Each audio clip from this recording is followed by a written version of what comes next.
Damn nerds. Don't you think of a chef? Were you? Okay, we should be live on things. Let's see. Yep, we are on YouTube. Where's the Twitch?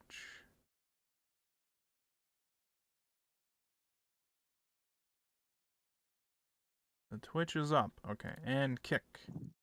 Kick is up. All of my loyal Kick viewers. Yes, the well-known kick viewers. I have 3 whole followers on there, one of which I think is me. So you know that we're making big moves over there.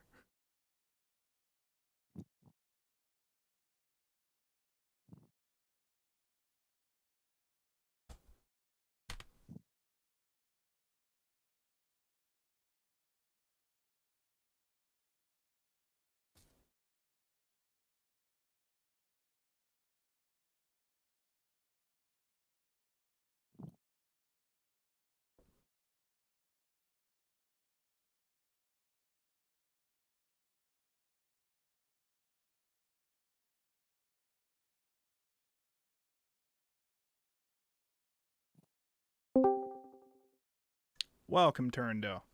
All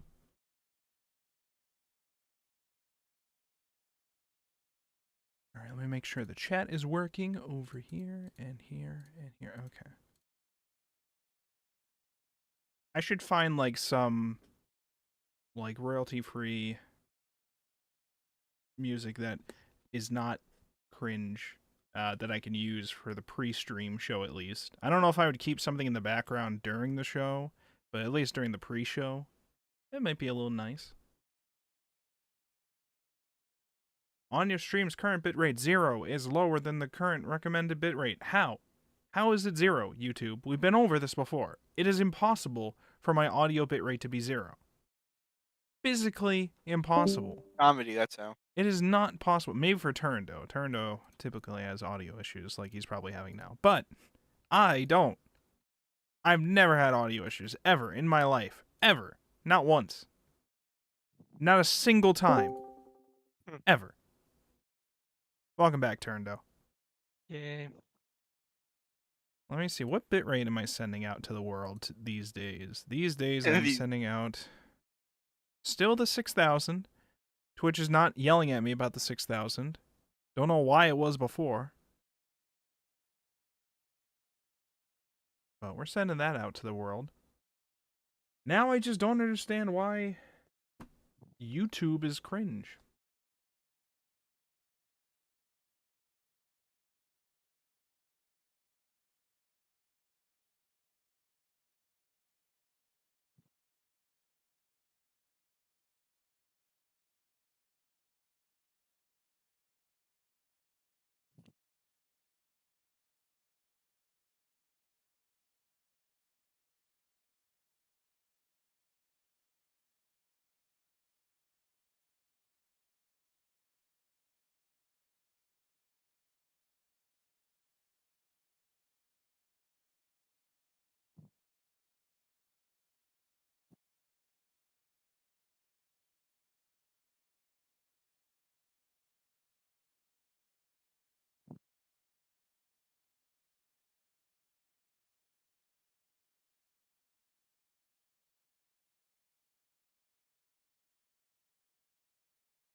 Okay. Alright. Miko said they will be showing up. They will be dying from meetings. But they will be here. I'm going to start posting. I'm going to start pinging. And nobody can stop me. It's time for the pings. First ping. Amidst, are you going to be here tonight? The usual ping I have to send out.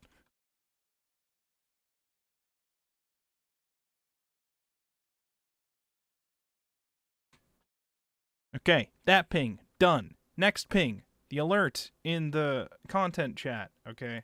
I got the text ready. Boom. And then we do @ping. And then boom. There you go. Ping number 2. Done. All right. Ping number 3. Other social medias. So we have Twitter. Boom. Posted. Any pingers in the chat? And then Blue Skies.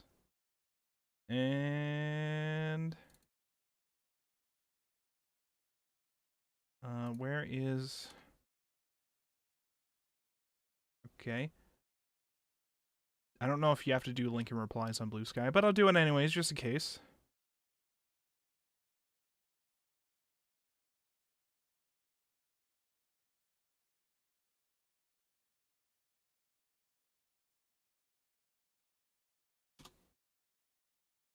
And boom. Posted. Alright, what else we got here? Any other pings I gotta send out to the world? I think we're good. Wow. Wow, oh wow, oh wow. Oh, by the way, I have to check my VODs on Twitch. One of my VODs at some point, I had some music playing while I was doing art. And apparently, I got an email being mad about some of the songs that were in it. I usually never get any emails about it. Usually they just quietly mute the VOD. But I guess, like, one of the songs that night specifically angered Twitch's auto system, and they said they privated that VOD. Comedy. I don't think it was a book club VOD, but I think it also had mentioned something about privating all future VODs by default. But let me see. Let me check. Copyright claims manager. You have 0 claims in your account. Well, then what the fuck are you talking about? Are you lying to me? No, yeah, they are unpublished. They're unpublished by default after that art stream. Hold on. Yeah, publish. Why would you... I mean, it doesn't really matter if the VOD is published because I'll go through to get a video to stay, to get a VOD to stay on your channel longer than when they go away. You're supposed to like highlight them. So usually for the book club stuff, I'll go back and I'll do a highlight of our streams for the book club so that they're all on Twitch. Not that anybody watches VODs on Twitch, but just in case they're there. Yeah, like my mom. I don't remember if I did that for all of them, though, because I forgot that you had to do that. So I started doing it towards the beginning of Dorohedoro. Or yeah, at the beginning of Dorohedoro. So I have everything from Dorohedoro and afterwards. But I don't have Summertime Rendering, the shorter streams that we did for the one-shots, and I don't have Fire Punch on there. But we got Dorohedoro and Land of Lustrous on there for that. But all of them are available on YouTube anyway, so it doesn't really matter. And that's the better platform to watch VODs on anyways. But Twitch clips can be made with those highlights, I believe. I don't understand how YouTube clipping works. I know you can do it. It always seemed kind of annoying. And anytime I click a YouTube clip link, it just, I don't know. It's like the whole fucking video. Yeah, the new thumbnail you sent me looks better. Thanks. Yeah, go with that. Go with God. God. Yeah, go with God. Sorry? Yeah, go with God. What do we have against God? Welcome. Bit of a bitch, if you ask me. You apologize to God right now. You're going to anger our Christian viewers. Well, good for them. Wow. I do not support this heresy. Not that I'm religious either, but I'm all for calling out Shadow on his bullshit, okay? I'm here for it. By the way, it's a teensy bit hot here. So you may I just turned on the fan that's near me, so you may hear a bit of that. If that fucks with the audio for you listeners, too fucking bad. It does. Sorry, It not does. sorry. I hear it. Yeah, too fucking bad. What do you want me to do? Burn. Honestly. You want me to die? You want me to die Yeah. for 2 hours? Is that what you want from Yeah, me? we get a cool share stream. Come on, it'll be worth it. It'll be content. You're gonna have to deal with this, okay? And it's probably gonna get worse as we get more and more into summer, okay? So, or at least for now, it's the fan next to me. Once I get like an AC in my room, it might be. The singular better. benefit of being in Canada: no fan ASMR. Listen, where is the Mist? Did Mist answer? And this is not answer. Okay, we'll probably go with the assumption his that ass he's not. ain't showing up. Listen, there's always a chance. I just wonder why people don't tell me ahead of time if they're not going to be here. All right, it's kind of bullshit. See the mall. It's kind of bullshit. I mean, they should tell you whether they're going to be here. No, that is not how that should work. It should always be you tell me if you're not going to be here. It should never be that you only tell me if you're going to be here. Because then I have to chase the usual people every single week to make sure people are showing up. It should always be that you're telling me if you're not showing up.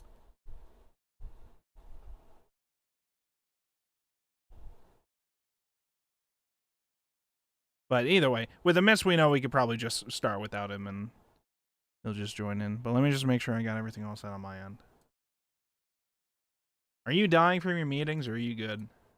I'm dying, bruh. I just got out of one like 20 minutes ago. It's been a rough day, and I don't remember what happened. Well, I do. I'm scrolling through trying to find the chapters. Whatever you do, don't start reading more chapters in the middle of book club. I'm not. Please. I am at a point where it's like I can't read anymore. Though, I think I'll have to read. I'm on chapter 8. I mean, I'm on volume 8. Okay. Is that where you're at? Yeah, I'm on volume 8. So you won't even be here when we tonight, discuss volume 8. So. Yeah. So after tonight, I can read more. Hey. But I am at a very interesting spot. Speaking of art, how's that translation going? Huh? What? You remember? You have to be a lot more specific. I don't remember. You said the translation got a lot more bad after a certain volume. Oh. Yeah, it's hard to tell without the raws. A few chapters were interesting, but they didn't feel terrible. I've read some way worse feeling translations where, like, you know, even without the raws, it's like, dear Lord. Okay. Translation is an art, but you took it way too liberally, you know, like. All right, I think we're ready to go. Are we all ready? I think so. Okay. Turandell, let's do an audio check real quick. I should be good. Okay, you're still good. All right, let's get started then. Welcome, everybody, to another exciting week of the Anime Book Club, here again on youtube.wolfborg.com, twitch.wolfborg.com, kick.wolfborg.com, your mom's Apple smartwatch.wolfborg.com, all of the .wolfborg.coms, here, live in front of a studio audience, with our usual group that we typically have to discuss for Land of the Lustrous. We were talking about volumes 5 and 6 tonight, not past 5 and 6. Not before, well, maybe a little before 5 and 6, but exactly ending at volume 6. We all understand this. I'm looking at one person here who has read like 80 chapters, okay? I'm not 80!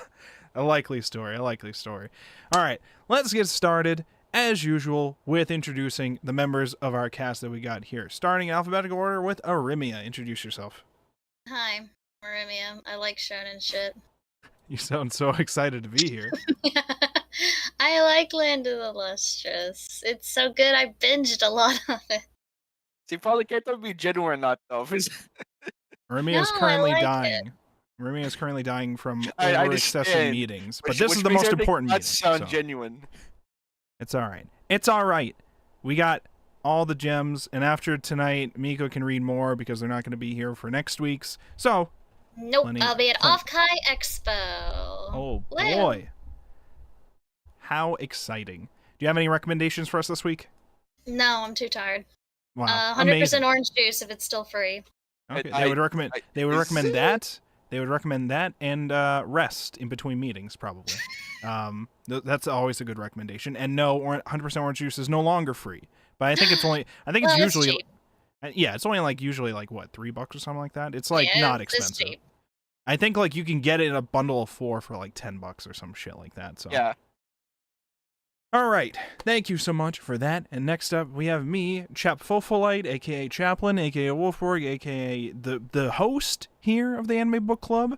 And I don't really know if I have a recommendation this week, but if you are an anime content creator out there who is listening to this, or somebody who has written anime reviews before and does not mind, reading them potentially for video stuff, I am looking for anime content creators to write anime reviews for a series of video project episodes that I'm working on setting up for my anime website, Jotaku Network is what it's currently called. It will be called something else by the time we launch that. But if you are somebody who is interested in that, please send an email out to contact@jotaku.net with the subject line, Jotaku video reviewer work. If you look on my Twitter, there's a post that I put on there at some point.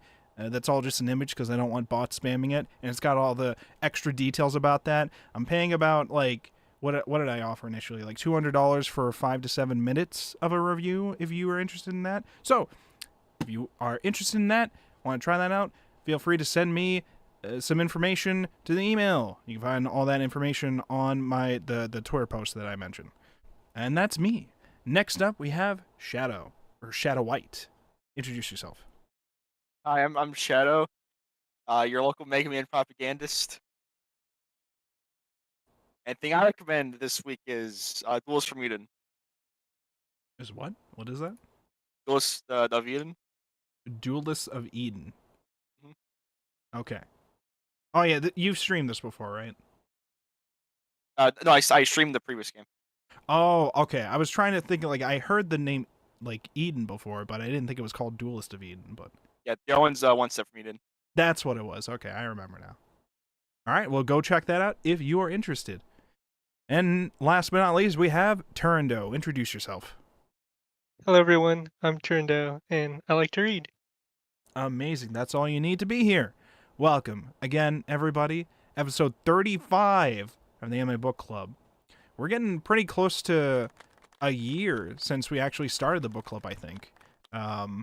It won't be 52 episodes because we had breaks in between, but we're getting close to a year since we actually started this.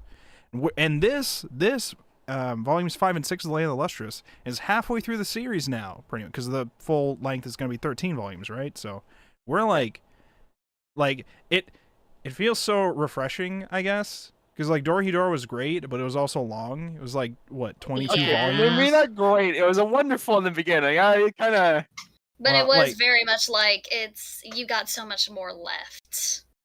Land of the Lustrous, I'm kind of glad that they're kind of different experiences where both were long in different Kinda. ways. Dorohedoro was long in length, but that was also because it started in 2000. Land of the Lustrous was long because they kept going on hiatus, and Yeah. there was no updates for a long while. So we are lucky enough to be reading through all of this when the series is already done, so we won't have to wait, except for, I don't know how the translations are going to look for the final volume stuff, but we know that there are some fan translations of that at least. There probably won't be official translation by then, but the first 12 volumes are translated, and I have all of them here next to me. If they take a 1,000-year break, there'll definitely be a translation. I know, there you go. Wow. Yes, so I have all 12 physical, official volumes that you can get from Kodansha Publishing right next to me here. So I got them all. All the covers look amazing. They're fucking fantastic. Now, volumes 5 and 6, we got quite a lot going on, especially towards the very end. Quite a lot.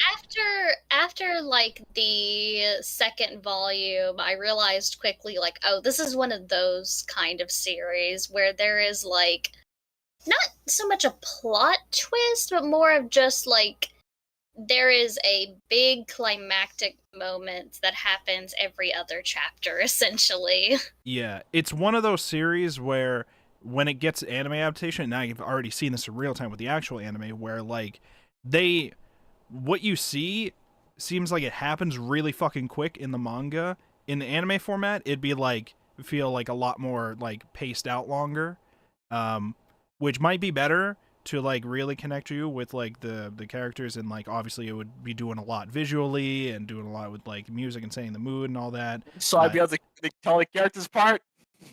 Well, you would definitely be able to tell the characters apart, because as we said before, the biggest way to tell them apart is the color of their hair, and you don't really get that with the manga. Yeah. So I mean, It's only one character. One character is very special. I mean, Telling them apart. we're sort of at a point now where we're kind of ignoring a lot of the like smaller, lesser like relevant gems, like Morganite, Goshen Knight, or whatever. So that's what I wanted to bring up last week, but I couldn't.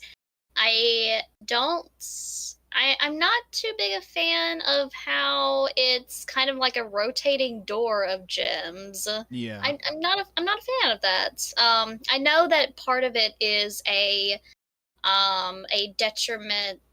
It's because of the format of the manga, of the serialization of it, to really just keep the pace going that way, and how, because every chapter is only about like 30-ish pages, you can't really, 30-ish pages, 108 chapters, you can't really spend a whole lot of time with the side characters. But I don't quite like the rotating door feel of just bringing in new gems constantly. It'd be different if like they were all getting killed off, but not a lot of them are. There are definitely some, obviously, but not all of them to warrant just keep bringing in more. Yeah, it's one of those things where when I think about it, I'm like, I really like what the series does with each of the new gems, where like I get to see their cool designs and what makes this gem unique, personality. Like I get to just enjoy the author's like gem OCs, which are all like fun and great in their own ways. But plot wise, yes, it's just like revolving door, and all the previous gems just kind of get put to the side for the, and like usually they're just all of a sudden brought up, like like very suddenly, with like little to no build up or whatever. Like, how did they meet Ghost Quartz? It was like she just felt like going to the library, and then Ghost Quartz was there, and it's like, oh, okay, and now Ghost Quartz is a main character. It's like we had like 7 other gems that were just kind of hanging around at the place. None of them could take on this other role, I guess. No, now this brand new one is a main character that's gonna stick with us for a while, and like it's half of them is going to stick with us. Well,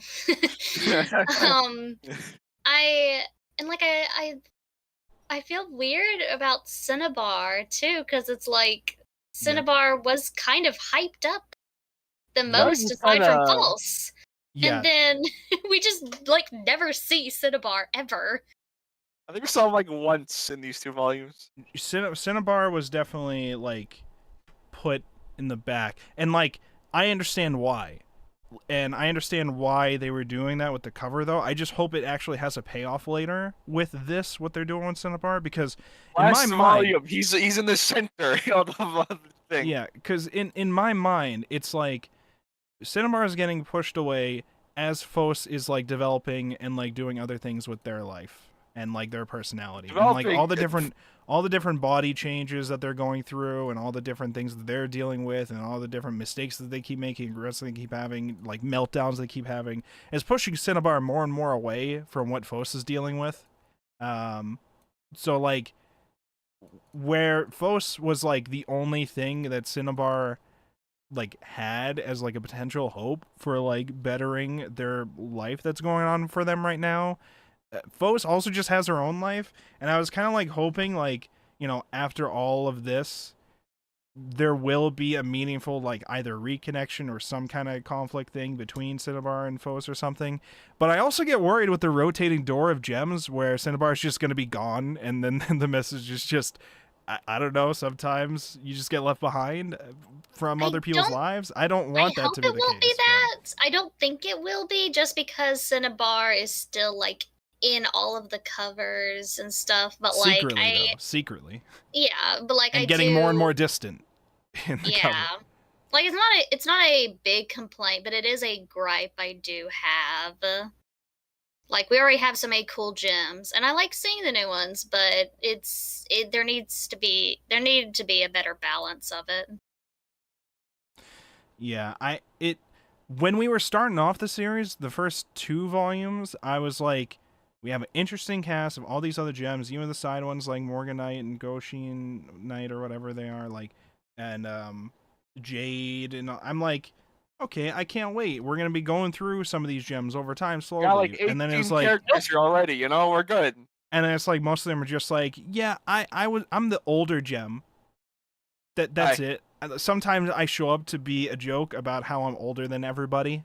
Like, I'm just like, all these. It also kind of dampens like the future gems, where it's like, okay, well, I shouldn't really care too much about these gems, because rotating door, they're either going to be a main character for like half a volume, or they're going to be in the background for half a volume and then get thrown into the background, never to be seen again for like 3 volumes. It makes me worried that the author went into this with just a love for creating like OCs of gems or whatever, and then like initially thought of a semi like main outline of where they want the story to go, and then just didn't really give a fuck about like which characters were like involved with it. Like, they develop a giant ensemble of gems at the beginning, only like half of which are relevant for the rest of the series, and like introducing another half to replace that half, and then those just become irrelevant after like a couple volumes anyways. Like, I had seen references to this the new big like long-haired character, Okay, I need to convene with the club about how you pronounce this. My assumption is it's pronounced Padparadsha, but I don't exactly know if that's how you're supposed to pronounce that. Padparadsha, the like one with the holes in her. Because the name's supposed to be from Sanskrit for a name of a lotus flower, is what the translation's note said. Yeah. And so that gem is one of the ones where I'm just like, we're doing like a big emotional thing about this character, but it's actually just a little lore thing about this is just a gem we just have sleeping in like a cabinet somewhere because we don't have the proper way to fix her enough to be awake all the time. So Rutile is just constantly doing operations on her to wake her up. Because, am I remembering this right? Did Rutile and Padparadsha used to be partners? I'm assuming that's what it was, but I don't remember. I think that's what it was. But in either I case, can tell their hair is special. yeah, in either case, Rutile feels very much like a deep connection with Padparadsha.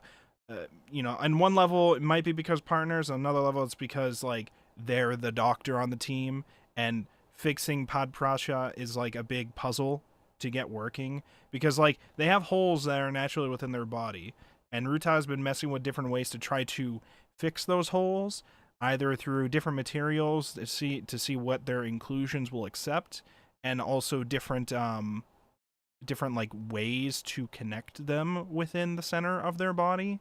And it's just a thing where like they got her to wake up for like a chapter and talk with Fos for like 2 seconds, and then broke again, and then passed out forever again. So there they go. It was like we had to really hype up this one character thing, give it a deep emotional chapter, which I understand it for like developing a little bit about Rutile, to be like, the quirky, funny doctor, mad scientist doctor with the legs, ha ha ha. Like this is supposed to be like there's actually, a deeper emotional thing to her or whatever. But like, I had assumed that it was gonna be she has fixed Padparadsha and she's gonna be fine for a while, and we get to meet this new character. And then it was like, no, I'm actually just gonna pass out again now. I was like, well, all right. Yeah, like on its own, it would have been fine, but with the context of the rest of the story, it is just another instance of the revolving door. If not like the textbook example, I guess, of it. Yeah, it's one of those instances where it's like, I'm not like, I don't like hate these kind of chapters, but I'm also just like, did we really absolutely need this? It's like, Yeah. in some ways Like, it does I'm not add hating details, but it's like we have like 7 other new characters that we introduced in these 2 volumes too.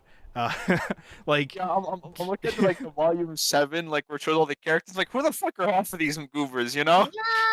some of them were only introduced for like the one fight that happened. Like, so I mean, it's kind of unique as a balancing act because we also get a lot of different Lunarians as well. We haven't even seen the That's true. jellyfish faction yet. That's true. That's true. Let's go over the new gems that we got introduced. So Pad Paracha is the one with the holes. We went over that one.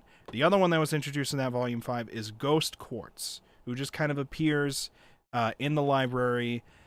Ghost Quartz, from what I remember, physically has another gem inside of them, in real life, I mean. And so that's the inspiration for Ghost Quartz, because like the outer gem would be like transparent or something like that, so, or like clear, and you could more see the gem inside or something like that in real life, I think.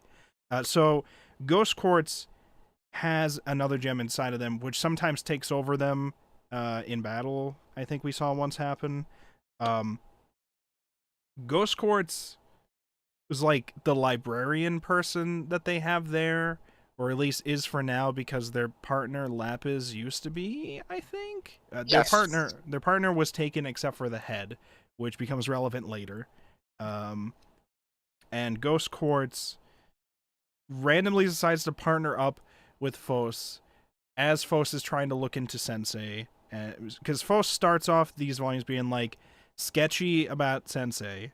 Sensei, a little sus. Because he's slowly revealing like he definitely has a connection personally to the Lunarians and the weird shit they keep sending over. We had the dog at the end of the last volumes, and this episode we had like a game board which seems personally connected to him. I don't know if it was supposed to be reversey or if it was supposed to be like a custom game he came up with, because it didn't look, I don't know. Kind of looked like Go, didn't it? Well, so I thought that too, but then the pieces looked like flatter than Go pieces would. So I wasn't sure.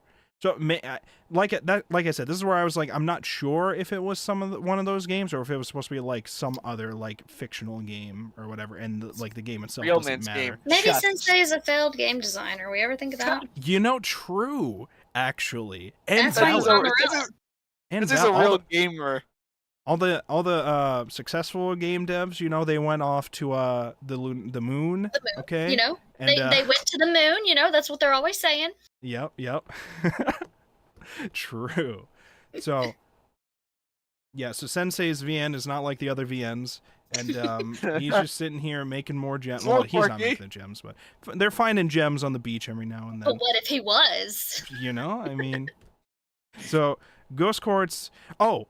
Right before partnering up with Ghost Quartz was the interaction between Fos and Cinnabar. I think it was like the one interaction we had in these 2 volumes. I think. A single one. No, wait. Maybe there was another one. I don't remember. But I just remember this one the most because it was like Fos saying, I know a job for you. This is a job only you can do. You can help me figure out what the fuck's going on with Sensei. You're the only one who can help me with this. And she's just like, Cinnabar's just like, that doesn't sound fun. You said it was going to be fun. You promised it would be fun.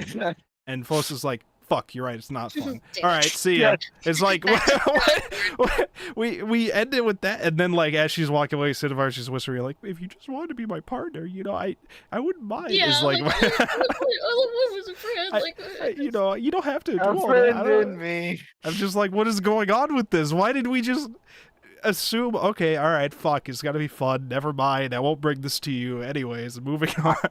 And then like immediately, like, I think a couple pages later is just Ghost Court saying, hey, we're partners now, and Fos is like, okay, and then it's like, oh, Sure. all right, so bye, Cinnabar. I was thinking the Toy Story meme, dropping the old toy. Dropping Woody? Yeah. Yeah, dropping Woody. I don't need you anymore. So I can definitely make that edit somehow. Hold on. I love... Wait. Like, Fos teaming up with anybody is usually a sign that something bad is always going to happen. Sports. Always. And all of the gems mention this too. And like most of it is because all the Lunarians like are attracted to Fos, but then they never take Fos, they take the gem they're partnered with. And with First Ghost handle with let's just take the other one, sure. With Fos and Ghost Quartz, it's a series of like instances where they're each trying to show off to the other, and then it's like, oh shit, oh fuck, I shouldn't have done that, and then like the Lunarians almost take them. It's like pretty fucking bad at times doing that. The main thing with Fos seems to be her alloy seems to be fighting against her, or like the alloy or the inclusions or something like that. Her body is like doing some weird shit to her, where sometimes it's just not doing things right, or it's just actively making her have a meltdown. She thought that was it with I forget this was before or after Ghost Quartz got taken. But like at some point Fos hallucinates thinking that Ghost Quartz is Antarctinite. After you get taken. Or Antarcticite. And then like the alloy just kind of looks like it's like all melting all over their face, taking over, and like is like, oh, I have to trap you now so that they can't take you. And then they trap Ghost Quartz and they're just dragging them around campus, and everyone's like, Fos, what's going on? It's like, oh, it's Antarcticite. I don't want them to take Antarcticite. They will never take Antarcticite ever again. And I'm like, oh, okay. Fos, how about we have a seat over here? Again?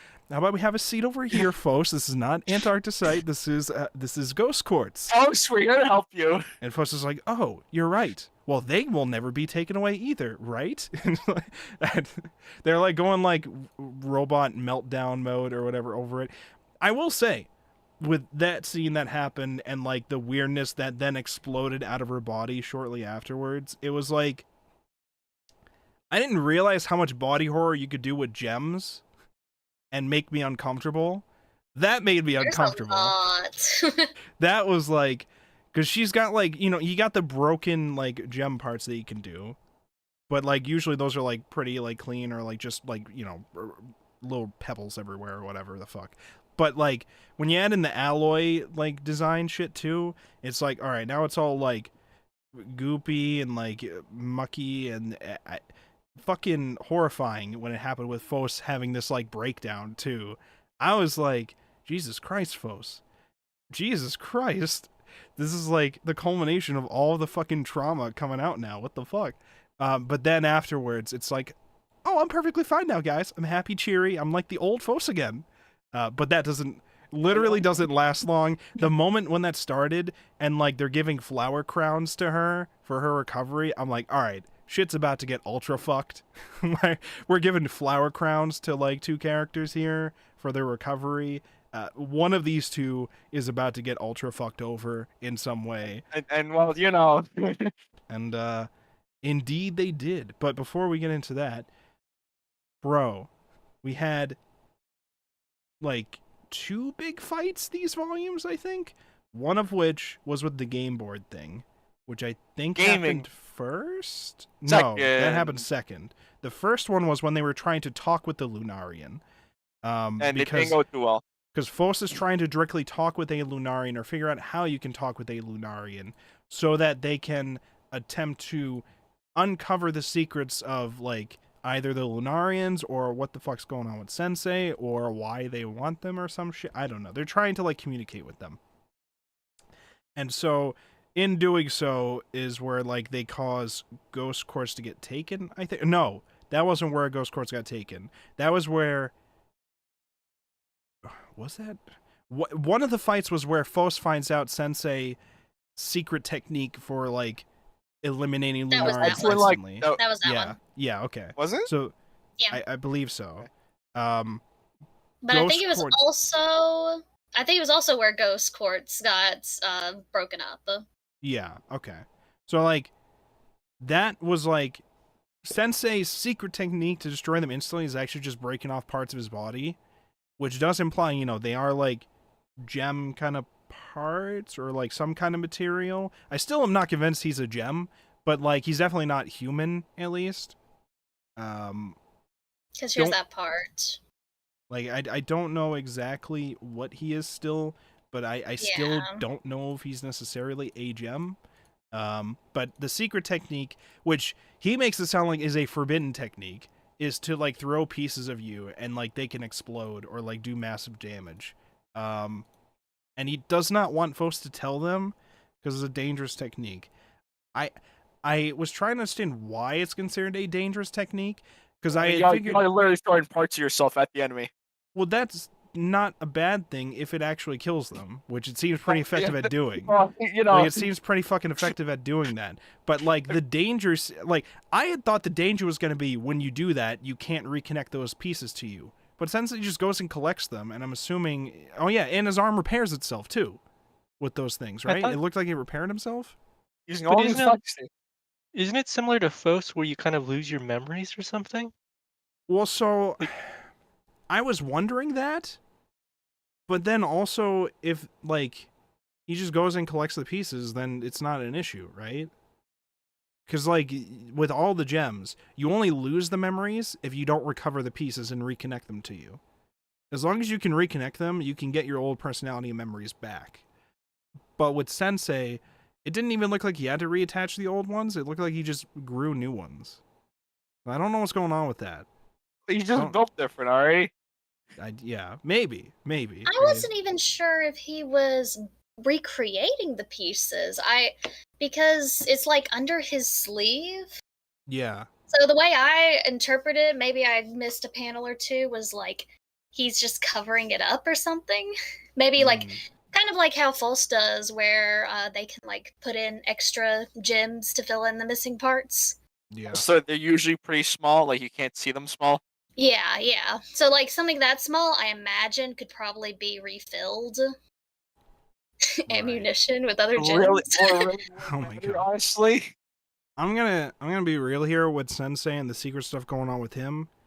If it turns out to be one of those deals where, like, there's really no reason he couldn't tell them his secrets, I'm gonna be mad at the writer. If it turns out to just be some dumb shit where he's just like, I just didn't feel like telling you all, and it's not like he's actively hiding something that, like, he really doesn't want them to know or whatever, I'm gonna be annoyed. Because, like, if it turns out he is some Lunarian and he doesn't want to tell the gems, I don't even know if I would be okay with that. Because, like, on the one hand, you'd be like, oh, well, I mean, he just doesn't want them to know he's one of them. But on the other hand, it would be like, telling them you used to be one would very much help them in figuring out how the fuck they work. But, you know, we'll ignore that, I guess. If that is the case. I still don't know if he is a Lunarian, but I still don't think he's a gem like them, so I don't know. And, you know, him sleeping constantly, and I think we saw in one of these, them actively trying to wake up Sensei, and it just doesn't work. How did they get him awake in the end? I forget. I don't even know. Said, hey, this one's it can always wake him up. Send him in. Yeah, something like that. It was like, they just, he always gets mad before, like, why didn't you wake me up? And it's like, well, we can't fucking wake you up, even if we tried, okay? Try your best here, goddammit. Stop sleeping. Obviously, they're like putting an air horn up to his head. He's like, why did you try harder? Yeah, true. So, yeah, so there's a lot going on with the secrecy behind Sensei. We will eventually discover more, probably. We know he has a connection to the game board, potentially to the cabin that the game board seemed like it was in. He's just a real gamer. They seem like weird morphed memories of, like, his past that have been, like, twisted and sent over by the Lunarians purposely at this point. That's kind of how I interpreted it. Less as like a actual room and more a manifestation of some kind of memory. Right. Not the dog, but like the room specifically really felt more like a time capsule of a memory rather than like just some room, I guess. I don't know. Yeah. Yeah, I like when the dog showed up and he was like, "Shiro, what happened to your paw?" I was like, does his paw look hurt, or is this just not what the dog is supposed to look like? You know, like one of those kind of days where I'm just like, are the Lunarians, when the game board starts like flying around, exploding thing, which by the way, that boss I thought was super cool and creative how they were doing that for the gems. I was like, man, these Lunarians are getting smarter and smarter with these fucking new type So enemies. this is some advanced tech. Because like the boss was like, the gems were like, they have no concept of what a game board is. They don't understand what these things are. Gamers, that's the apparently. problem. They're like, what is this thing? What are these like? Yeah, because small they're always round talking things? about card games and stuff. Yeah, right. So like, They only play Yu-Gi-Oh! They don't play chess. and like these little things got like tiny googly eyes, just like and so they're falling down, and a couple of the gems are like, wait a minute, that's a piece of this person, because those types of things use other gems to like fight them, as like powered things, but like these are being dropped down as grenades, like, or like bombs or whatever, where like the little game board pieces have like the gems, they're like stuck in one of the gems, they fall down with it, and then they just cause it to explode and break off more pieces of the other people and then steal them. And like, because there's so many of them and they're so small, they could just like overwhelm and take off bits and pieces of gems and just throw it into all the Lunarian seeds would just have a collection bowl, so they just throw them into that and they're like, yay, got it. Like they're trolling the gems. Oh, gold gremlins, you know? Yeah. But like the explosion shit that they were doing, that battleground that they were trying to figure out how to fight in, man, that was like a cool fight. That was like, I think, one of the coolest Lunarian fights for me so far, because like I just thought it was really cool. There was like 3 of them. They didn't understand the concept. It reminded me of fucking JoJo Part 3 with all the stand fights they had to do. Yeah, to figure it out as a puzzle. Exactly. You know? When you're fighting the stands, first you have to figure out that you're fighting a stand. Then you have to figure out what type of stand they use, and then you have to figure out how your stand works against defeating their stand and what you could do. There's like layers to how those fights work that make them interesting. And with these gems, it was like, I think like 6 of them at the time, trying to figure out with their combined abilities how they would be able to deal with it. The only annoying thing about that fight scene was half of the cast for that fight we didn't fucking know yet. So we don't know how they fight. Just introduce these people. We introduced Watermelon Tor something, whose name I can't remember. Tourmaline?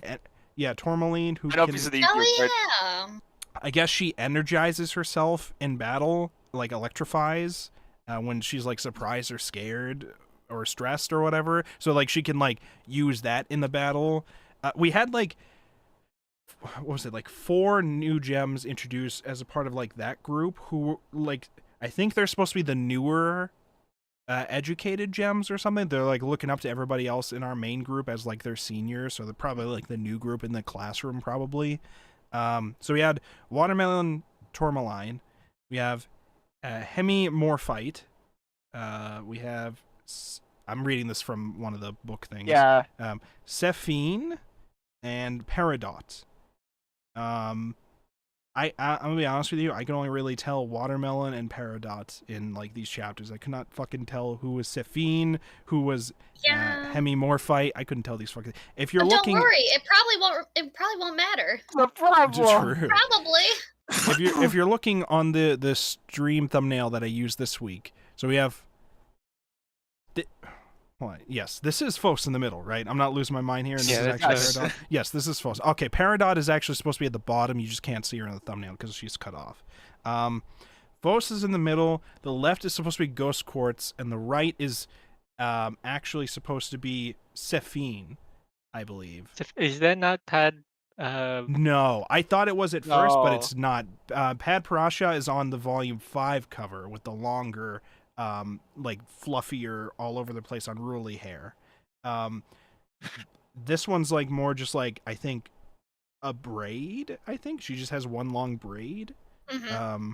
So yeah, so like they're similar in color though, so I understand. But yeah, so we have this new group of like smaller gems that we just quickly like comedically introduced. Most of these side gems are just like comedy tools in between everything, but like for this case they were supposed to be a critical part of the action fight, and the whole time I'm just like, I barely know these characters, and I have barely had time to get used to what they look like distinguished from the other people, so I can't tell who's doing what now. Because I don't have color too. Like, I don't know. But those were those newer gems. We also had Ghost Quartz new form, or I guess not new form, the gem that was inside Ghost Quartz, because when Ghost Quartz had their skin taken essentially by the Lunarian while they were trying to defend Fos, because Fos's legs just said fuck you, and then they just died or whatever, like they were gonna get taken. Shed. Well, I think it was like her alloy said fuck you for some reason, and then the Lunarian cut her in half, and to stop them from taking away Fos, am I getting them mixed up? I don't know. Anyways, at some point, Ghost Quartz gets taken, and by taken I mean it looks like the skin of this gem is just stolen completely, and they leave behind the gem that was inside of Ghost Quartz, which they eventually give a name, Carnagorn, I believe. Yeah, I think it's Carangorn or something? Carangorn? Yeah, Something to that effect. So instead of the, like, white, Antarcticite looking Ghost Quartz, now we have the more, I think, pitch black, very violent, very aggressive Carnagorn. I like how striking their design is. Yeah, it's pretty cool. I don't know if I liked later on where they just kind of put makeup on them to, like, change how their face looked for that. I wasn't sure if that was in these volumes. I hate that. I was like, I hate that. I was like, do they need that? That was like the defining design choice I of can this tell them apart, character. damn it. Yeah, you can tell them apart way better. Two, it's just so distinct and it looked cool. Like, Yeah. Jim's like, you know, like I like. I didn't like it. A part of me wondered if, like, it had something to do with, like, making the art process for this character easier, but I don't even know if that is the case. I don't know. I don't know. But yeah, so Carnagorn, much different personality from Ghost Quartz. Ghost Quartz was kind of like, I don't know if I'm necessarily say mysterious, but a lot more like kind than Carnagorn. Carnagorn's immediately killed or broke apart Fos like 3 times. Yeah. Upon, like, becoming a thing. Fos, like, I thought it was like a funny bit, but also kind of scary, where, like, Fos wakes up after Ghost Quartz gets taken and is like, oh, Rutile, and somebody else there, whatever. I'm gonna go say hi to Ghost Quartz. He's still here, right? Where's Sensei? I'm gonna go say hi to them. And they're just like, are we not gonna tell them? Yeah, she'll figure it out.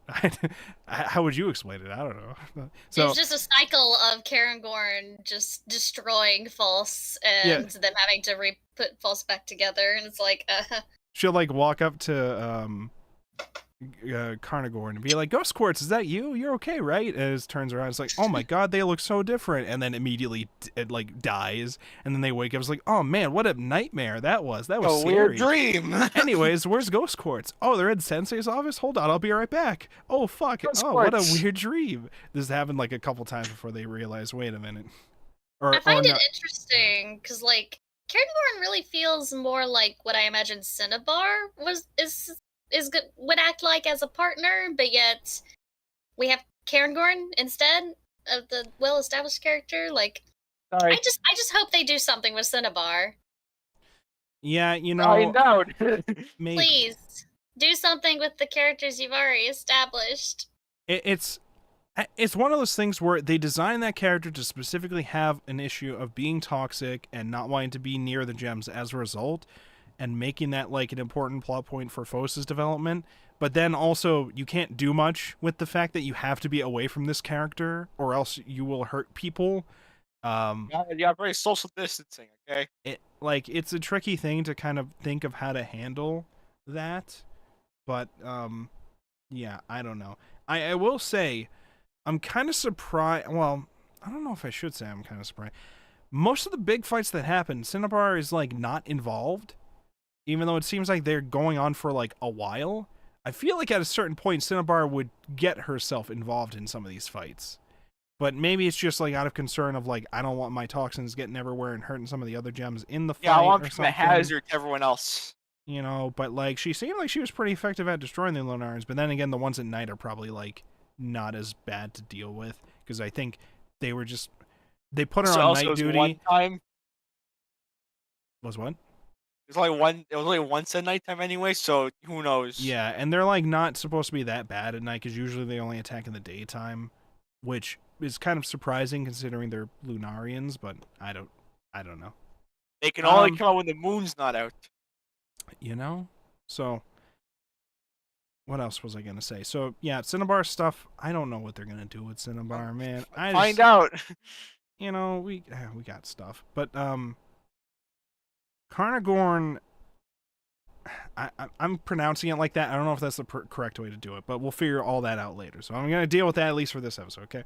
Now, they're like very like aggressively angry, more so than their personality would probably dictate towards Fos at first. Reasonably so, I guess, because like they blame Fos for them losing Ghost Quartz, and Ghost Quartz is literally like a part of Carnagorn. So they're like, "What the fuck? I hate you. You're like your constant Cringe. fucking around in battles where we get taken." And then like they also just fuck around with Fos and then get taken. Or no, they don't get taken, but like they just it was one of those things where it's like, okay, they're very upset with Fos because it was a mistake that Fos made in battle, or like the alloy saying "fuck you, I'm not gonna work right now," that got Ghost Quartz taken, and they blamed Fos for it. But then, Fos's head gets taken because Carnagorn fucked up. Clearly saw beforehand that their newly connected arm, is like sort of breaking off. Didn't do anything about it. They thought they had an easy win against something, went to show off, and then like they got fucking their arm fell off, and then they got destroyed, and then Fos's head got taken as a result of all that. So it was like one of those things. It was like, well, now the opposite happened here, and it was right after both of those two got flower crowns for their full recovery. As they're getting that flower crown, Carnagorn's like looking over like, oh, my arm's breaking off sounds now. Don't worry about that. And then they just go into a fight immediately, and then they show off, and then they get taken. And it's like, well, Fuck around and find out. turns out it's not just Fos who does it, I guess, you know? Everyone does it. Everyone makes mistakes. People get taken eventually. We do always have like these like little talks with some of the gems, where they then fondly just remember some old specific partner that they used to have. Meanwhile, it seems like constantly every volume, gems are just swapping partners. So I don't understand that culture of this yet. Because, like, I understand they're, like, you know, eternal. So they're, like, hundreds of thousands of years old or whatever. Or, like, thousands of years old. Whatever time age that we have going on in this world. They're, like, hundreds and hundreds of years old. But we're like not dealing with that scale of like time passing for our story. So I'm just seeing It's been like them a year or two total. I'm just seeing people trade off partners left and right, not just Fos, but other people too. We had a whole little mini arc about Bort and Zircon, whatever, becoming partners. And they're just like, Bort hates me. They haven't said a thing to me literally all week since we started being partners. And I think somebody was just like, that probably means you're doing good, because they would tell you if you're fucking up. You know, I liked that little arc where like eventually they started like working together, and once they did start talking, Zircon was just like, wow, Bort really is a fucking battle freak. It's not just like an offensive thing when they say that. They just will not shut the fuck up when you start talking about fighting. Statement, you know? Yeah. Like, we had that little mini arc about like the partners. And then Fos is doing the little dance around for different partners, and like I understand you got to shift them around when they get taken by the Lunarians, but like it seems like it happens all the fucking time. I don't know. So much Fos into a fight again. You know, I feel like we're risking a little too much. Yeah. Yeah, I don't know, but like I'm still kind of interested in like the character designs, but like we said with the revolving door thing, I'm just like I would like more time to focus on some of these characters individually. We have all this supposed like eternity backline, like backstory stuff. I keep thinking because we just finished watching Free Run recently, where I'm just like that show handles like eternity as a core theme of this character and constantly goes backwards to like its story to like look at like these are some of these characters in the past, this is the world was like in the past, this is how Freerin was like in the past, and this is how she is now in the same exact place but just like hundreds of years later. Like it like focuses on that on a deep level to like develop the area, the world, and like the characters, whereas Land of the Lustrous is them like talking about some past things, but like most of the time with some of these characters I don't know. I like we have some of these comedy scenes with these people and like it's all throwaway kind of gags at times and just like they're kind of having fun, but most of the time I just kind of feel like most of them are kind of like emotionless. I like definitely more so with Fos at a certain point with like before her meltdown she was like very emotionless, but like even some of the other ones they like I don't know if it was necessarily emotionless for some of the other gems, or it just felt like some of their emotions were like faked over time. Like it didn't seem like a lot of their like things felt genuine to me, and like to me that kind of felt like a characteristic of the gem, so I didn't really mind it as much. Like it's not me saying some of these characters were boring. This is me saying like this is just how this gem has decided to assimilate its personality towards the world. And like the other gems just kind of have to receive it in their own way, but I don't know. When I think about I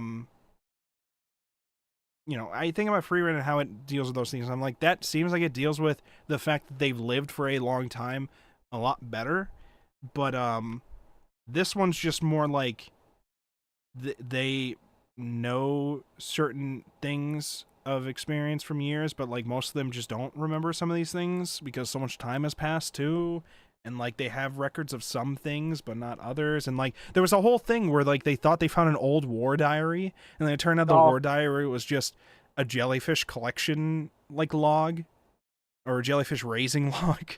And it was like, oh, okay, so we just don't give a fuck about the history of these things, even though we will actively lose our memory if we lose pieces of us. Okay, I don't know. I feel like that's a big detail we would work out here. What were you gonna say, Turndo? No. You're breaking up. Oh no, he's dying. Just. Turndo's am I dying? Okay. Oh wait, you're good now. You're good now. Okay. I think it's just because we have like a lack of like other. And Turndo's dying again. That's cool. Turndo, you are dying. Shadow, do you have anything to say? I don't know if you were trying to say something before. No. I'll just turn on my lights. I just think sometimes, I sit back and think sometimes, okay, randomly, at the most random of times, and I think I thought this too when I was reading this, and I think I even tweeted out about it. Sometimes you just think about Lost, that TV show, and how well that handled characters and their backstories. Because Lost, if anyone here watching the stream is not familiar with Lost, the premise of that is just a random group of people who were on a flight are now stranded on an island together, and the island's got weird shit going on.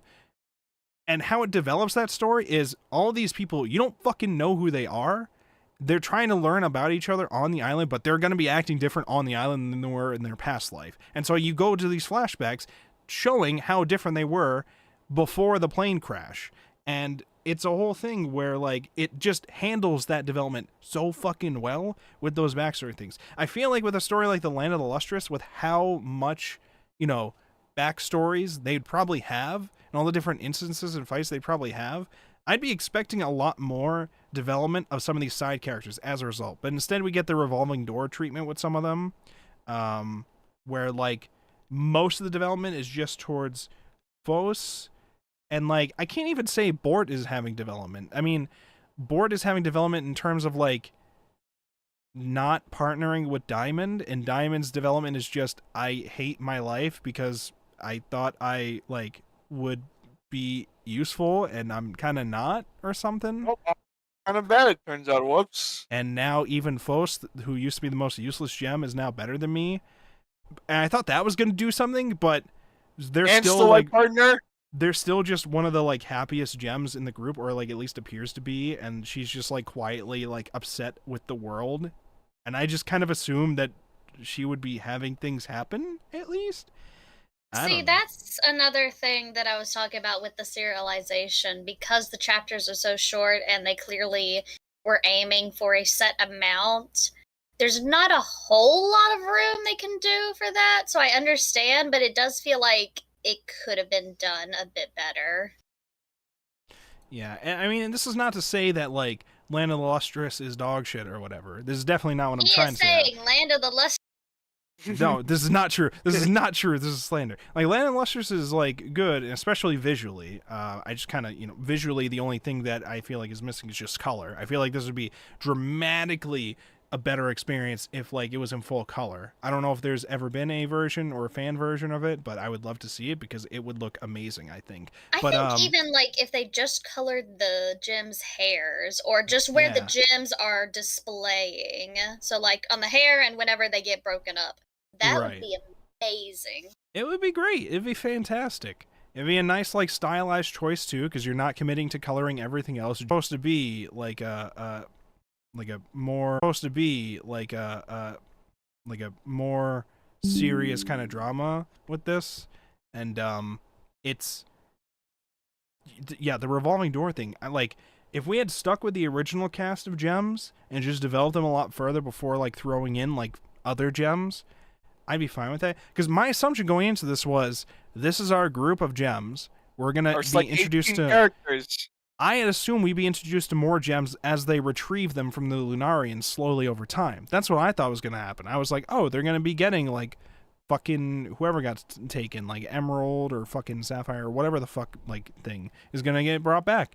And then, like, there'll be, like, a new member of the cast, and then we'll get to meet them. Instead, they're just like, yeah, this is just one gem we have in a drawer somewhere. This is one gem who's just kind of invisible sometimes in the library. We're on like 25 characters now, like you mentioned. Yeah, it's a lot. It's a lot. And like they're all like I said, well designed, fun in their own ways. But like, I don't know. I want more to their stories. I feel like you could do like a whole, like this series. I sometimes I wonder if I actually needed this series to be a drama thing. Like, maybe for Fos, maybe for, like, some of the characters, having, like, some dramatic action stuff would be fine. But I think more so, maybe this would have been, like, a funner series if it was, like a comedy slice of life with these gem people. Like, I don't know. Because, yeah, it's hard to say, because it just does go by so quick, almost too quick in some instances where it's like, we need a little bit more time, and... I do feel like we should, like, save stuff like that for, like, the end. I feel like we might be, being a little too hasty on this. Well, this is our just impressions at this current time. Obviously, they are subject to change, and like as the series progresses, they could just develop all these characters in the ways that we like, or like handle it in a way that we're perfectly fine with. But at this current time, these are our emotions about this thing, and I think that's important to point out. Okay, but one thing I will say, fuck, I had it in my head, and now I don't know. You will not say it. God damn. So, damn. Land of the Lustrous has an interesting problem that is a gripe of mine, specifically with Battle Shonen. I brought up a lot of complaints about it so far, but I do really like Land of the Lustrous. I binged, like, 4, 5, 6 volumes Too many. after the first night. It's a very bingeable series of just like it, because it goes so fast. It's like it's so easy, just pick it up. But my specific problem is that some battle shonen specifically is that the level of skill for the fights versus the main characters, so the villains versus the main characters, it feels way too... They try to overcompensate for the villains to make them seem more evil by making them stronger, but sometimes they get to a point where it's like, how have the main characters not been wiped out at this point? that was one of my issues with Demon Slayer, where it's like these demons are they're too strong and they're too spread out. It doesn't seem realistic how people are still alive at this point, you know.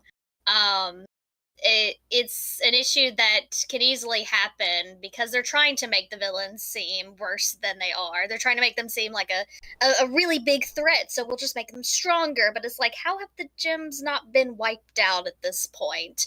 Because they mention how False, you know, each of their like partners keep getting taken, and it's like, well, yeah, but also there's there's been a lot of damage with these battles as well, you know, like how have y'all survived this long?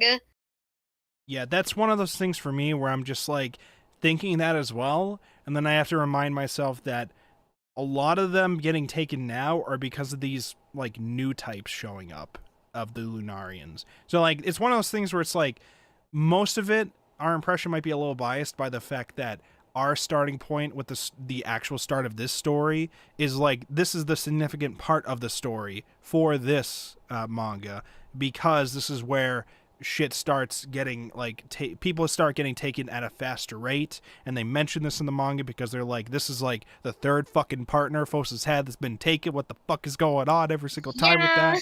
And like, you know, now she's probably making things worse too because they're trying to talk with the Lunarians, and like they're like the Lunarians are probably also conscious of that and are probably going to abuse that in some kind of way.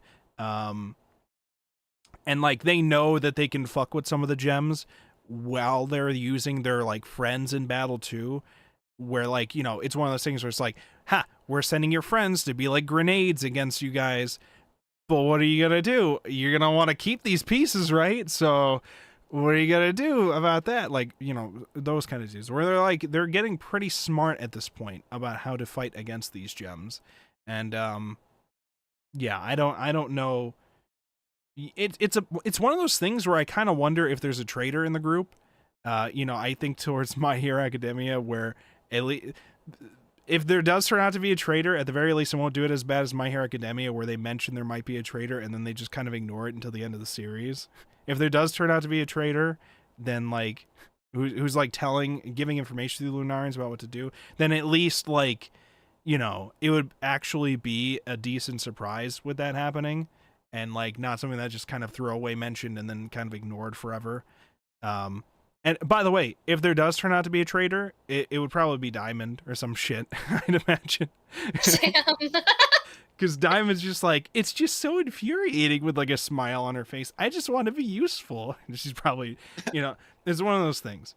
Okay. It's that or like one of the characters got rotated away in volume 1.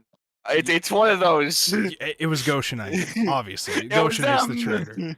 Definitely. It was I, Dio. You know? So you did all of this to talk shit about My Hero Academia? Yeah, your pretty much. The best shonen. I set up this whole podcast for almost a year now, just for this moment where I can shit on My Hero Academia for the traitor thing again. Okay, I didn't even read. I wasn't even keeping up with the series when the dumb traitor reveal happened, like towards the end or whatever. Okay, you mean the face traitor reveal?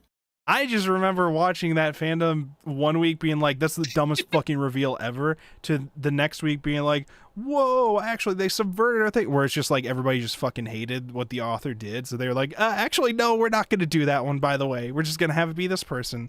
And then they're just like, this was actually hinted at the whole fucking time because of this thing and this thing and this thing. And it's like, oh, okay. It's a whole thing. Okay, it's a whole thing. My Hero fans, I don't even know if there's that many of them anymore, because they're a dying breed. There's a lot. There's a lot still. There's a lot more than there should be. There's still more a lot. than you think. Listen, if you or a loved one are a My Hero Academia fan, there is hope for you still. There is a ton of great shonen still out there. You should go read Degrave. Please. Not Land of the Lustrous, what we're reading. Just go read Degrave. I see. Yeah. Is Land of the Lustrous shonen? No, I forgot you said shonen, but I just assumed you were going to say there's better manga, but you said shonen. No, I said shonen. No, this I'm would be a shonen person. This would be a seinen. It's about shonen. It's called Yu-Gi-Oh! GX.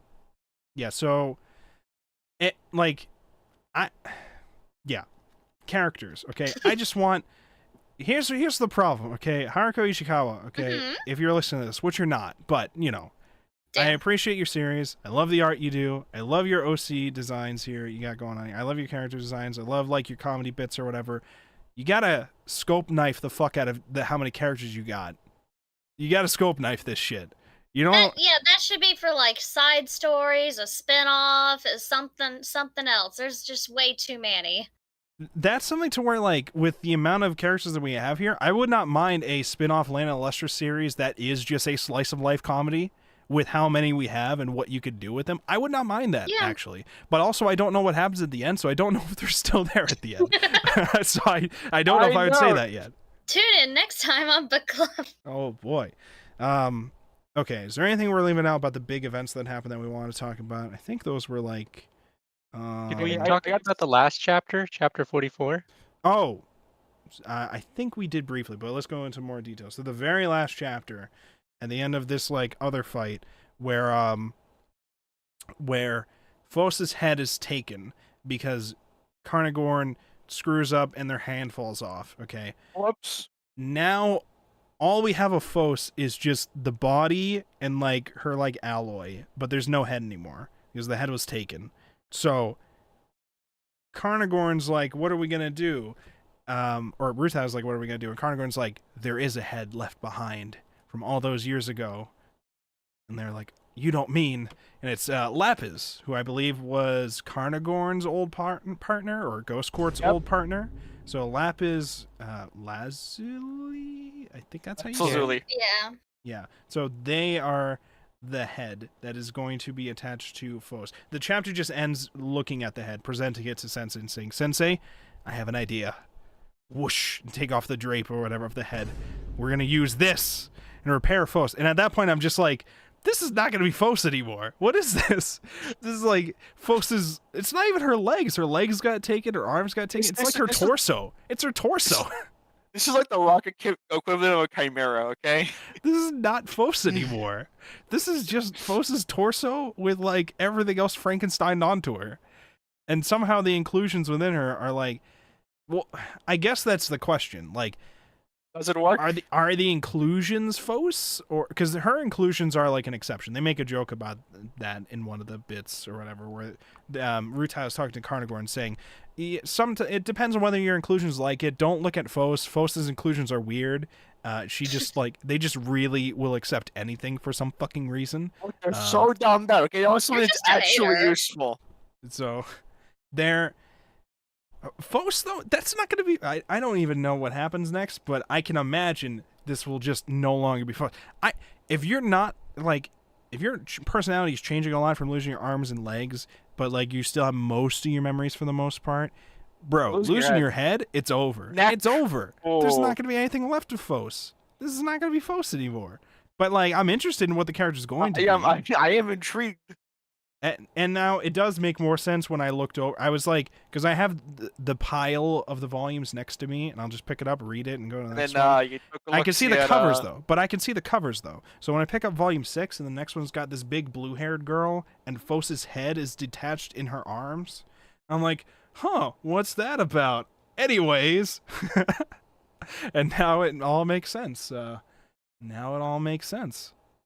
But, yeah, big, sudden, and this wasn't like a whole, like, big fight, too. This was just kind of a quick fight. We had big fights already. We had the board game fight lasted quite a few chapters, similar to the dog fight. So I'm assuming it's going to be a trend where most of the, like, longer fights that are, like, multi-chapter spanning are going to be related to, like, Sensei's past is my theory in some kind of way. Where, like, he seems to know the relevance behind these things that are being sent. But with that one, it was just like a throwaway fight. Like the thing that they were fighting itself didn't fucking matter. But now the head's been taken, and that was just like a very sudden thing. And I was just like, Jesus fuck, we just had like a whole big like fight against the game pieces, and they barely survived that. And now it's just the throwaway fight where her head gets taken. Okay, well the fuck you do with that? Oh, we forgot to mention too. It's supposed to be hibernation. They're not hibernating yet. They keep having to delay it because Antarcticite's gone. They've lost a few like people. Winter's late. Winter's late, and the gems are getting tired and sleepy, and now they're thinking like, who's Eepy. going to be on winter watch? They're getting eepy. They're getting very eepy, which I did. We're like, I figured the seasons were probably a little different than our world with times. I did also notice, I saw one of the translation notes explained from the journal they found of the jellyfish raising, a blue moon in this world is like different. It's like a different term in their world than it is in ours. According to the translation notes, it's a reference to not a once a month event. It's a reference to the fact that I guess their moon will be blue for like a certain amount of time. It's just sometimes the moon is blue. Okay. It'll just be a color, and that they'll like date the entries based on the color of the moon at the time. And I guess that's just, it was like a couple days of the moon being that color is how they dated that. So that was an interesting little world lore thing that just, you know, it was just kind of thrown in. It's a nice little detail. It's kind of like the fact that they just kind of have jellyfish as like lights around the academy, and it's just never like explained or expounded upon or whatever. It's just kind of a thing that's revealed with Phos being like, all right, jellyfish, should I team up with Bort? And like a couple of them jump, and they're just using that to say, I'm like, it's a nice little world building thing. This is another one of those things where it's like, it's a nice little thing. That's It's where the nice. jellyfish raising book comes in. See, it's all connected. You know? So, okay. So we got the blue moon, we got body full of holes. I'm going to look through the translation to see if there's anything else important. The crystal inside of Ghost Quartz, those are all already done. The holes in Podprasha is not supposed to be a reference to what happens to the gems, as far as the translators know, at least. It's supposed to be more a reference to what the name of the gem is based on. The Podprasha sapphire is supposed to be like one of the rarest sapphires, and the name is supposed to be inspired by Sanskrit for like a lotus color of the same hue that the gem is typically. But those flowers also seem like the pods and the roots are full of holes similar to Podprasha, and so that's what the translators assume the holes in Podprasha are supposed to be a reference to, because it's not supposed to be like a trait of that gem. So they're just assuming it's a mixture of like that reference and the gem itself. It's a nice little thing. So what you're telling me is not only you gotta know your rocks, you gotta know your plants too. You gotta know your rocks, you gotta know your plants, you gotta know your Buddhism, you gotta know Your jellyfish. you gotta know your jellyfish. There's a lot to it. There's a lot to these layers. I guess there was also a translator note about some like unwell cute thing. There was another note about that, but it was just like a throwaway line Phos said. Phos was basically just saying like, the like mentally unstable version of me is gone. Now I'm the cute version of me, or something like that.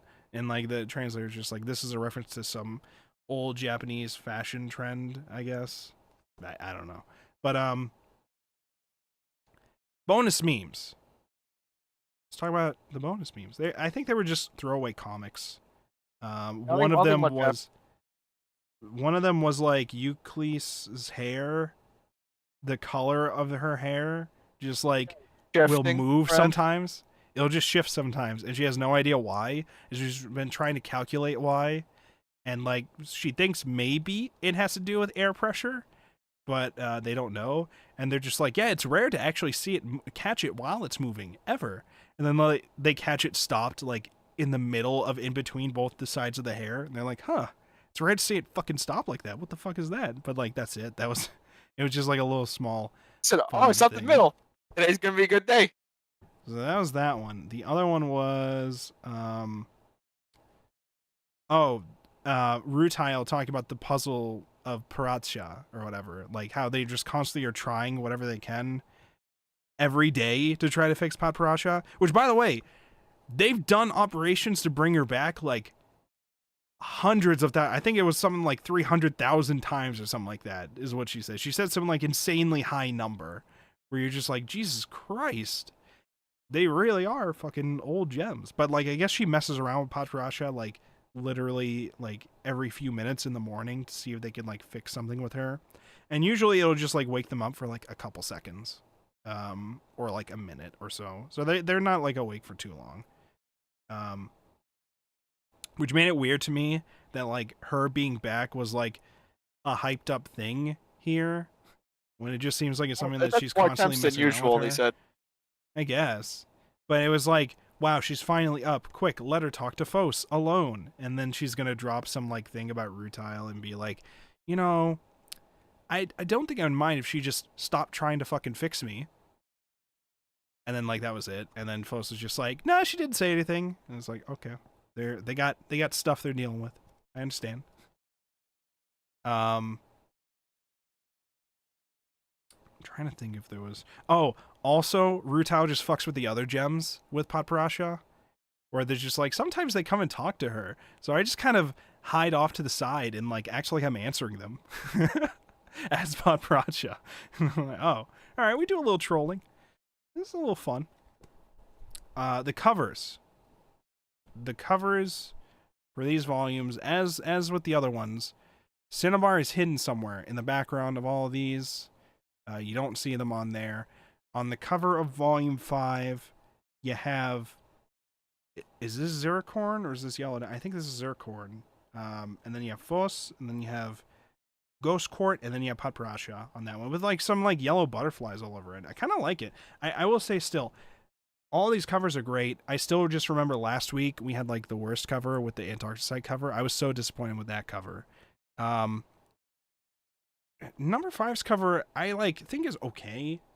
Number 6's cover I think is like amazing.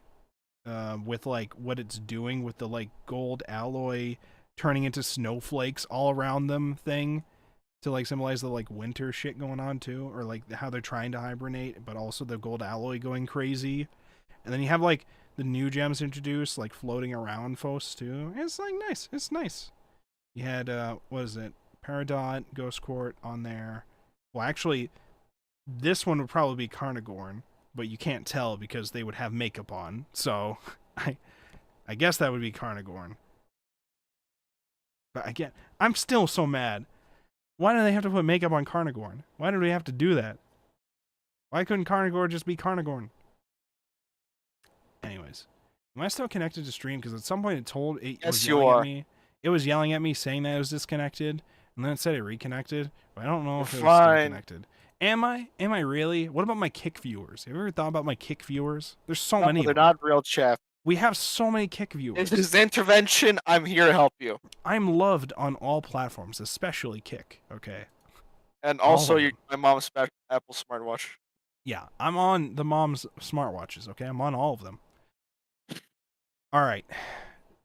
What are our theories about what's going to happen? Ari can't talk because Ari knows what's immediately going to happen. But what are our theories about what's going to happen here? Shadow? Make guesses on the broader things that might happen.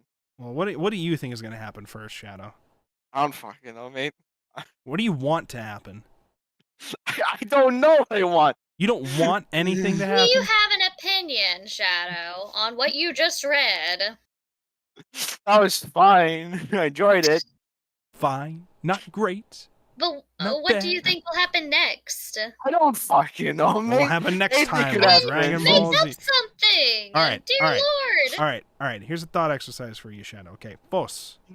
Will this new Frankenstein thing, do you think it will be Fos? Or do you think it will, like, be so far devoid, or, like, so far removed from what Fos was before that it's not Fos? Or do you think, like, it's just not even going to be Fos in general anymore? Or, like, any thoughts about this what It might this just be transformation a is going big to do? amalgamation of all the parts that make up Faux quotations, honestly. Right. What do you, the important thing also for us to consider, okay, is we're probably going to see the story from two sides now. We're probably going to see part of the story continue. Well, actually, I don't know. Actually, no. I was going to say we might see more of the story continue from Fos's head's perspective, but Lapis seems like they're asleep without their body. So probably they're not going to be awake either. I don't know. I was wondering if we're going to see like what goes on in the Lunarian world from the perspective of Fos's head. But then again, anything could happen up there. We don't know if they're like reattaching them to like other things, or they might be awake. I don't know. Maybe we'll find out more about what's going on the moon.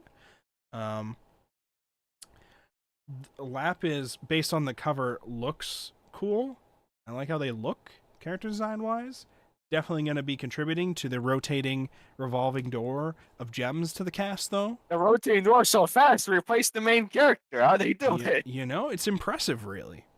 Turndo, what do you want to happen, or what do you think is going to happen? If your audio's working now. Okay, Yeah, 50-50. I think the jellyfish people are gonna recover Fos's head or something. But I'm more curious that if the cover Fos's head, how are they gonna reattach it if Lapis Lazuli's head's on Fos's body? If Lapis's head is oh, yeah, that is a good question. We just swap heads, all right? It's no problem. Well, they would want to. Okay, it's one of those things where I'm just like, I would imagine your identity and your personality and your memories would mostly be based on your head. So when they're talking about attaching Lapis's head to Fos, we don't know that yet. But in my mind, that's how that would work. So in my mind, when they're planning to attach Lapis's head to Fos's body, they're not bringing back Fos. They're bringing back Lapis and their memories. That's what I would imagine it would be. But I don't think that would make sense if we're literally replacing the main character to that degree. I don't know. It's good because like we said, at this point, it's either going to be just Fos's torso or like who these gems are is just based on their inclusions and nothing else really. And with Fos's inclusions, she can be anything. Well, not anything, but like most materials, I guess. I don't know. A lot of potential things could happen. A lot of potential things. Ari, no spoilers, but what do you want to happen? I want Cinnabar. You want Cinnabar development. You start off the series with this aimless child-like character, Vols, and we immediately are presented with their kind of counterpart, not rival, but like, red and blue, that kind of thing. And we really just diverge really far from that. So I want to see a return of that kind of thing, Vols and Cinnabar. I definitely agree. I want some kind of like reconnecting thing, especially now. If we're like replacing her head with Lapis too, it's gonna be like a whole thing where she's just like, Fos, what the fuck happened? If like they ever talk at all at this point. And that's the one worry I have. I worry she's gonna become so like different that like she's just gonna like not even just forget about Cinnabar, but just like never interact with Cinnabar, because Cinnabar doesn't seek out interaction with these other gems. She's just like approached by them if they feel like it, pretty much, because she's like actively staying away from them. It would be very upsetting to me if we just kind of ignored Cinnabar until the very end for like a throwaway thing, and then like we didn't even do much with that either. Like instead of like having Cinnabar be an active role at some point later on with like the big stuff that's gonna go down. But we are halfway through the series, so it's not like, it's not like I should be rushing towards like saying they're definitely getting rid of her. Like there's a thematic reason why she's getting further and further away in the covers where you can't even see them anyways, So I just hope that they don't drop the ball with that.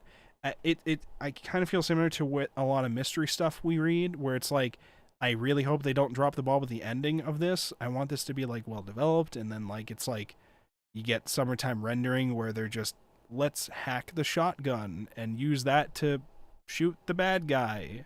That's just a recurring theme in anime book club, it seems, where it's just like, they kind of dropped the ball in the ending. Well, I mean, Fire Punch I think Fire Punch did okay. Fire Punch was like great with what it was doing, but like it did it in a way that was also confusing. It was like good, but it confusing. It didn't like drop the ball with what it was doing. It just dropped the ball in terms of like not confusing us for a bit. It's one of those ones where you can go back, read through, and eventually you'd be able to figure out what the fuck happened. But with some of these other series, it's like, okay, summertime rendering, they're just like see things that like I guess can transform into like the people, and like one of them is like this like taking them to like shadow Tokyo or something, like the shadow world of like the island or something, and then there's World War II planes flying. I'm like, this is the fight that we're doing. I don't understand a lot of what happened with that ending. Well, I mean, I understand it, but like, I don't know if I like it. But, and what was the other one we did? Dorohedoro. That ending was just like, right? Was that the consensus we had there, where that was Yeah. It was like we could have done more. I don't know. It's one of those things. But like with this, I'm just hoping they do at least more with Cinnabar. I don't doubt we'll eventually be doing cool things with the story between them and the Lunarians. I don't doubt that will happen, because it seems like the development we have with that is like pretty cool. The only way it would kind of be muddled to me is if like Sensei's just been keeping the secret just because he felt like it, and not just like there's like actual important he consequential did reasons to keep the secret. Like if he's just keeping it a secret because he's too tired to explain things to them, I'm gonna be like, what the fuck? It'd be funny, but also like, what the fuck? It's a long story. And every time I want to start saying it, I want to fall asleep. It's gonna be a whole mess. Listen, he's just falling asleep in the giant dog, who he definitely doesn't know, by the way. I definitely don't know this dog, by the way. Anyways, I'm going to sleep. You know, like, I don't know. A quick snooze, you know? Sensei, do you know what these pieces are? What is this table thing? He's like, ah, yes, I remember this. I mean, I'm tired. Please leave my office. I don't know. We'll find out what happens in the next volume of Land of the Lustrous, in the next episode of the Anime Book Club. Thank you so much, everybody, for coming to hang out for another exciting week. This is episode 35. We'll be meeting. I had some things I want to mention. You got some things? What are your things before we wrap up? All right. So on one of the things we're showing all the characters, it said the Amethyst twins, they swapped clothes and no one's noticed. I found that amazing. Yeah, hold on, real quick. Okay, all these opening blurbs are funny. I want to like. They're amazing. They're just great because there's nice little group, like collective ensemble art of all the characters with like little blurbs. I think your translations will be slightly different from mine, but yeah, Antarcticite's like mostly on the moon, might look like this dog thing now with a sword, but we can't deny the possibility. We don't know what goes on the moon. Some of them are just like very small, funny little blurb. Like the hero of our story, Phosphophilite, will hopefully keep up the good fight. Just hopefully. Anything can happen. Of course, also what? Oh yeah, this is the one for volume 6. Yeah. It says scariest, strongest sensei, really suspicious. Yeah, pretty sus, you know. Eyes needed. One of them is just shrouded in Kongo sensei being like shrouded in mystery. You won't discover the important details that easily. It's like, we're not saying, we'll never tell.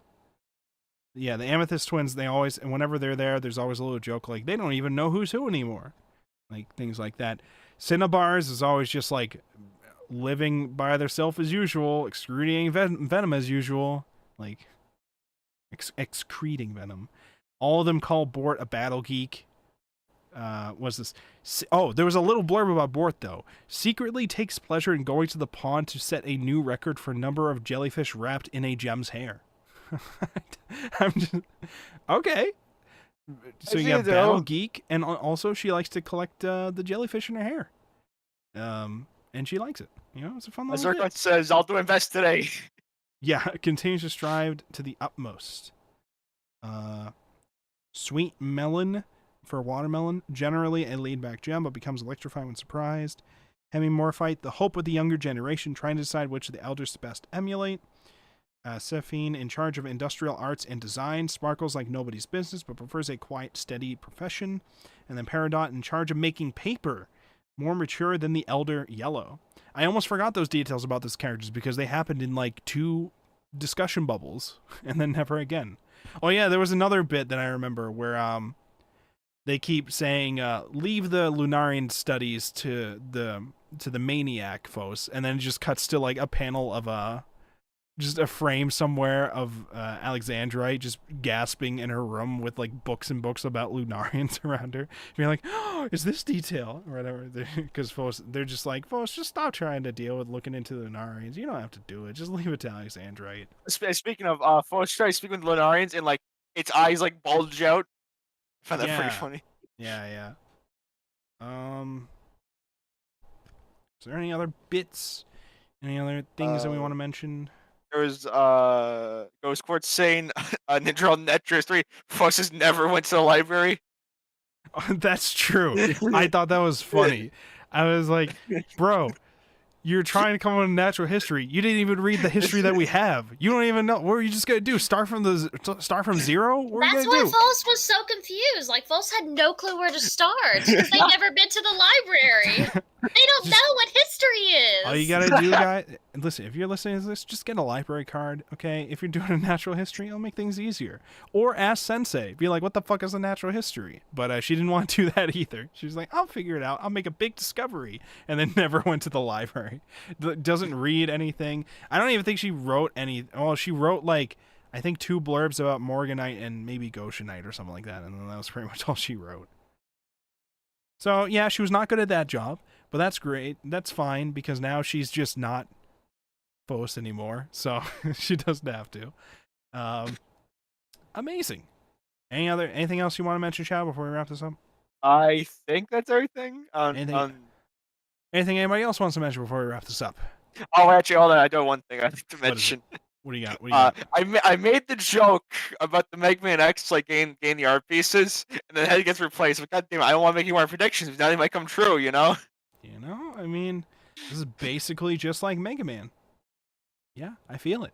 All Yeah, you're rotating characters. See, I mean, I'm telling you. Hey, he is Rockman, right? That's his actual name. So, yeah, I think it's all coming together.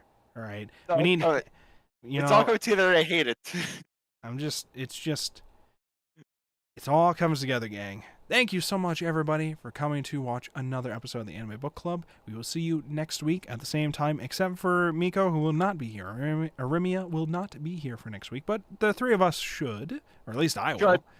So we will be here, same time, 8 p.m., talking about 8 p.m. on a Thursday, talking about volumes 7 and 8 of The Land of the Lustrous. Which is chapters, if I check my pinned tweet here, chapters 45 to 61. Volume 7 and 8, chapters 45 to 61. Thank you so much, everybody. I hope you enjoyed this. If you are watching this on any of the platforms, please like, subscribe, whatever fucking thing you can do. If it's free or paid, I appreciate all of it, and I appreciate you for sticking to the end to listen. Thank you so much, and we will see you all next time. Goodbye, everybody. Goodbye, stream. Goodbye, gamers. Stay safe. Ice cream. Don't get taken by the Lunarians.